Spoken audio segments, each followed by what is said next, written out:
Hey guys, another day, another vlog. Punta kami ngayon sa clinic kasi magsusukot kami ng height and weight.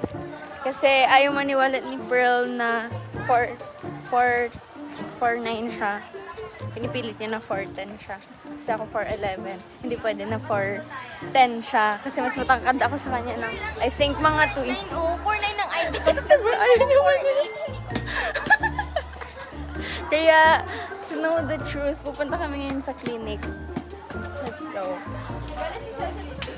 Student mo. Punta na sa clinic.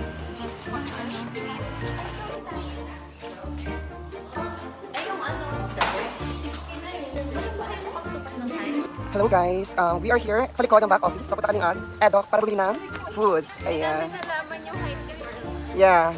Let's see you later. Wow, feel confident daw siya sa 5'10". Ay, sorry, 4'10". Ayan.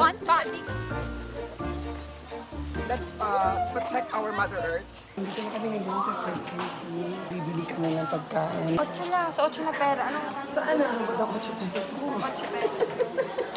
Ano bibili mo sa 8? Isang kuchita.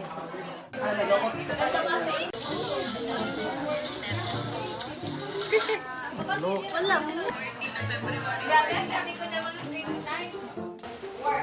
Sorry, Pao, is about Working today. Nagre-report at the spot.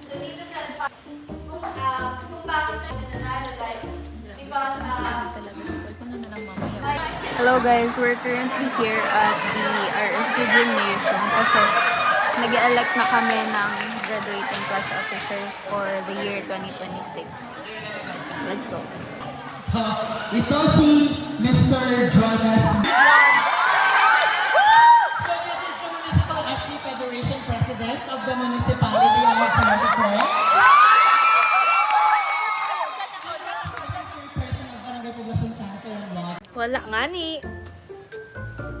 Parang dito sa picture, ang ganda. Pag continue sa bahay nila. Agree. Ako kahit dito pa lang, hindi naman na ano. Teka lang yun. Hindi ito pala ng position ko. Andrea ito. Yari parang ano? Neneng di ba yan? Neneng Andrea Bish. Bilis pag sa araw ano? Okay.